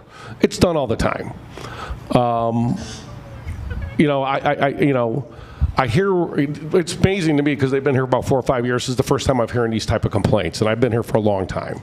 I don't disagree that there's people have locked their offices and do different things to their office too, but I didn't necessarily equate that to the Secretary of State's office. I equated that to people wandering around. There's seniors in here in the activity center all the time wandering around the building, walking into different bathrooms. We don't really restrict access. This is government, this is a public building. Of course it's open. Of course it's ours. It's ours, right? And so, when the Secretary of State's office wanted to come, I said yes. And they built it out on their own. If they're not living up to their terms of the lease, or we need more security here, those are management issues. Those aren't lease issues. If there is a problem with the parking lot, everybody knows there's a problem with the parking lot. That's why I've expanded the parking lot. That's why I've negotiated the lease with Dania. A couple policemen that don't know the name of the building, I find that hard to believe. Every time I've called 911 up here, they got here right away. I find it hard to believe they don't know where the township is. We've been here for a long time. We've been here over 20 years, 16 years. So, when the Secretary of State's office came in, they did do more services. And it wasn't until recently that we had the stickers, we had the renewals. I asked them to do, and I was negotiating the road test for Orland Township seniors only. So if you had to do the road test, now they didn't offer it across the street, but I was negotiating with them by appointment a few times a month. If you're an Orland Township resident and you're a senior and you're one of those ones that need to get your driver's license renewed every year, you know, my Uncle George is terrified, you know, like 4 months coming up to it, you know, we would do that here locally. So at least they knew the streets and they knew their way around. And I thought that was good. And they're open to negotiating that. So when they came down to the real ID crisis, which, you know, May 7th's here, nobody can fly, nobody can do anything. Yes, they went to real ID only to get that surge. They're doing stickers back there. I don't know what they do back there on a day-to-day basis. But again, I think if we went to, I'm sure they intend on going back to giving out driver's licenses, and I don't disagree with Trustee Duffy. I know people come here from outside the area. I have friends from Oak Lawn that say, hey, I'm going out to the DMV and then I'm going to stop over and get a pizzas at Fox's, or I'm going to go over to the mall and I'm going to get something. People come here from other areas. Yes, 60 to 80,000 people a year come through here. I don't disagree. Obviously, it's needed. Are some of them from outside? Obviously. But also what they do is they're overspending money at Red Lobster. They're over at the PGA store. They're over at the mall. They're keeping our taxes down by spending their dollars here and their sales tax dollars. And I know that's going on. And I guess, my final point would be the building's paid for anyways. Your taxes are not going up because of the Secretary of State's office back there. And I'm not hearing of any higher, better use. What I'm hearing is we got to talk to them about their policemen.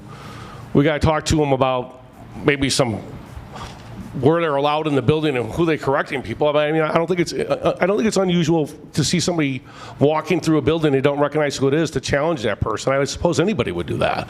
I mean, I know nothing against Trustee Duffy, but he's brand new. I mean, he's only been here, 60 days or something like that. I'm not saying he doesn't.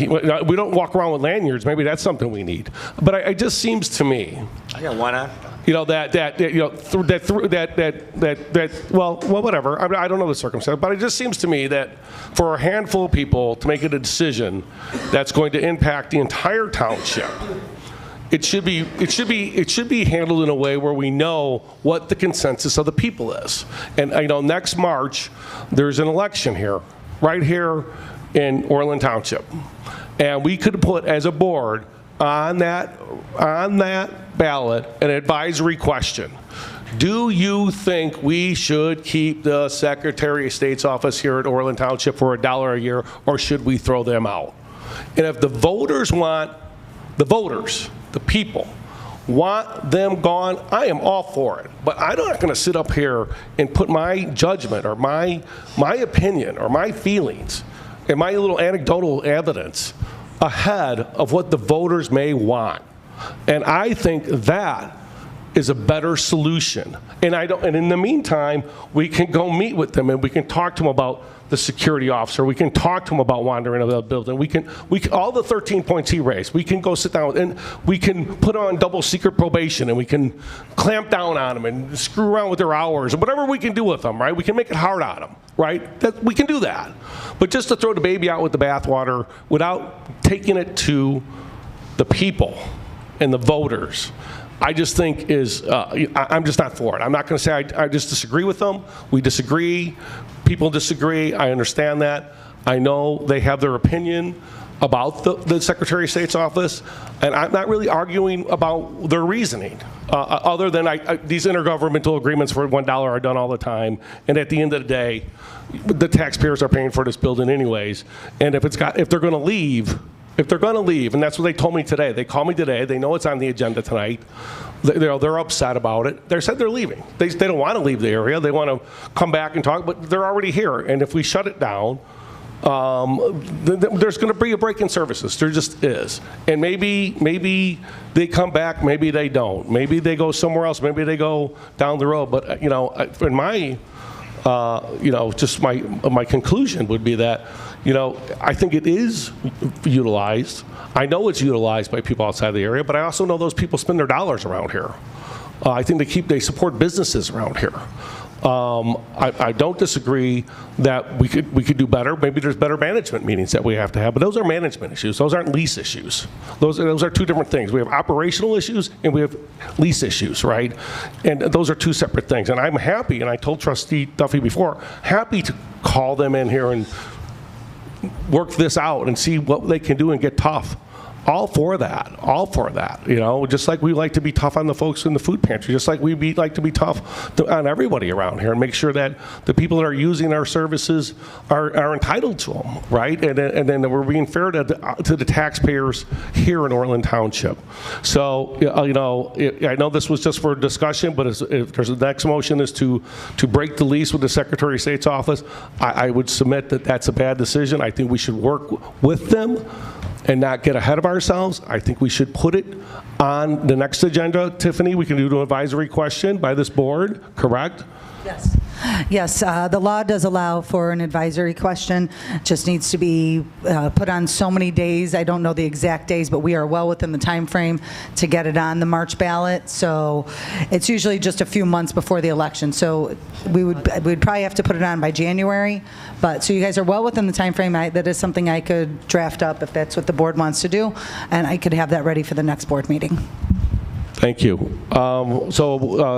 Madam Clerk, please call the vote. Or we had the vote on discussion, right? That was all yes. So I guess we just had discussion, possible action. Can we do two agenda items like that? Break them into two motions? Yes. All right. So, you know, I will make a motion that this board should entertain doing an advisory question to put on the March 2025 ballot to see what the voters want here in Orland Township. Do I have a second? Yes. Second by Trustee Matarea. Thank you. Please call the roll. 1 second. Trustee Duffy? No. Trustee Matarea? Yes. Trustee Soltis? No. Trustee Williams? No. Supervisor O'Grady? Yes. Okay. So it's 3 noes, 2 yeses. Yeah, motion fails. So that means you won't have an advisory. That's right. They just voted it down. Mr. Chairman? They don't have to. We had that discussion. Yes, Mr. Trustee Duffy. I'd like to make a motion that we end the lease agreement with the Secretary of State office. Thank you. Second? Second. Second by Trustee Williams. Any discussion on ending the lease? I've made my points. I'm not going to beat the drum again. I know it's getting late. Please call the roll. Trustee Duffy? Yes. Trustee Matarea? No. Trustee Soltis? Yes. Trustee Williams? Yes. Supervisor O'Grady? No. Thank you. A motion to enter, B, a motion to enter into an agreement with the government consulting groups of Chicago as presented. Do I have a motion?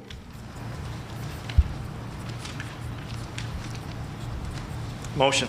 Properly motion by Trustee Soltis. Second? I'll make a second. Any discussion on the contract with the Government Consulting Services of Illinois? Please call the roll. Trustee Duffy? No. Trustee Matarea?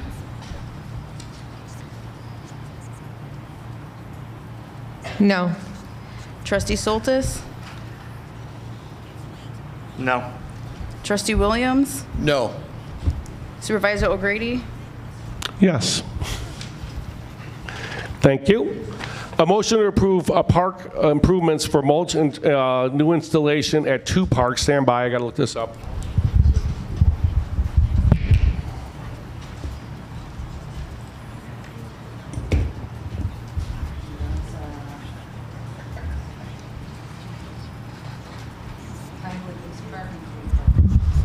Pinewood East Park and Freedom Park. Do I have a motion? So moved. Properly motion by Trustee Williams. Second. Second. Any discussion on the park improvements? Please call the roll. Trustee Duffy? Yes. Trustee Matarea? Yes. Trustee Soltis? Yes. Trustee Williams? Yes. Supervisor O'Grady? Yes. You're welcome. Have a great night. On to D, correct? Yes. A motion to review and discuss proposals for professional IT service for Orland Township Administration Building. Do I have a motion? So Yes. moved. Properly motioned by trustee Duffy, second. Yes. Trustee Matarea, any discussion? Please call the roll. Trustee Duffy? Yes. Trustee Materia? Yes. Trustee Soltis? Yes. Trustee Williams? Yes. Supervisor O'Grady? Yes. A motion to approve maintenance on interior building doors throughout the township administration buildings. Maybe we can take care of those security issues now. Do I have a motion? So moved. Trustee Duffy, second. Second. By trustee Soltis, any discussion? Please call the roll. Trustee Duffy? Yes. Trustee Materia? Yes. Trustee Soltis? Yes. Trustee Williams? Yes. Supervisor O'Grady? Yes.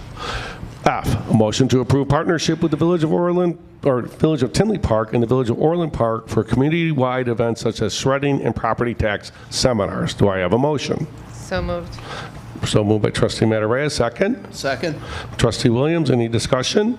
Yes, I have some questions on this.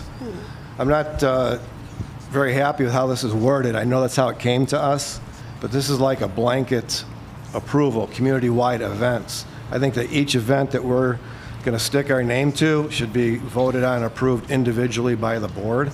So for this particular event, I would be okay with the shredding and the tax seminar, but not anything else in addition to that.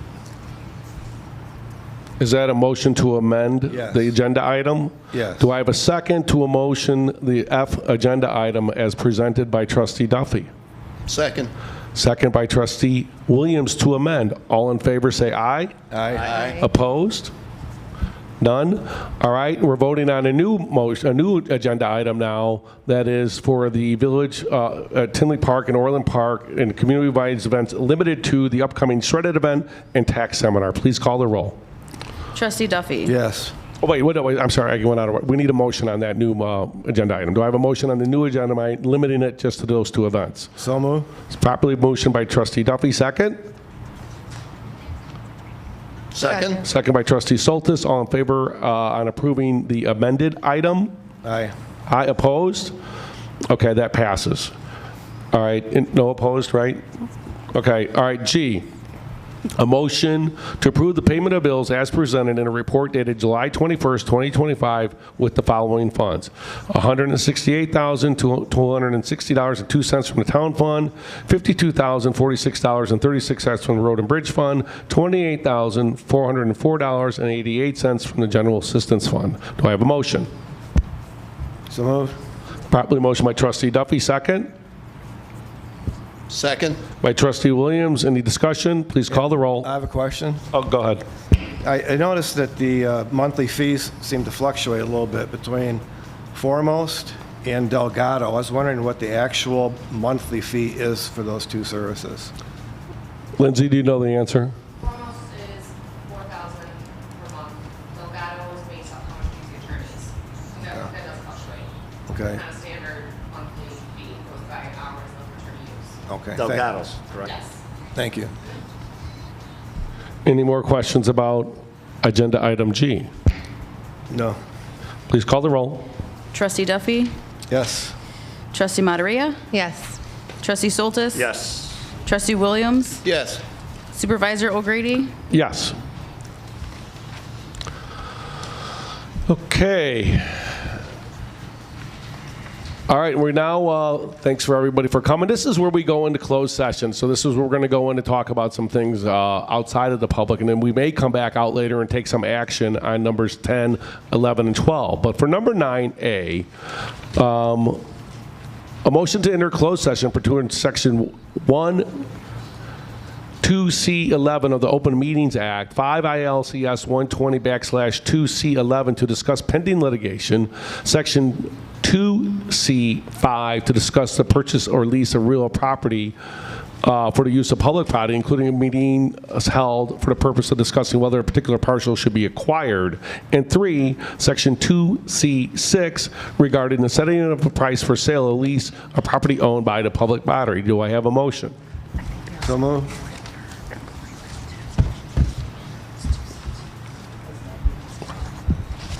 We'll just handle it when we get into it. Was so moved by trustee Duffy, second. Second. Second by trustee Soltis. Please call the roll. Trustee Duffy? Yes. Trustee Materia? Yes. Trustee Soltis? Yes. Trustee Williams? Yes. Supervisor O'Grady? Yes. All right, folks, thanks for coming. We're going to go into closed session. I have 2 minutes.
Open session. Madam Clerk, please call the roll.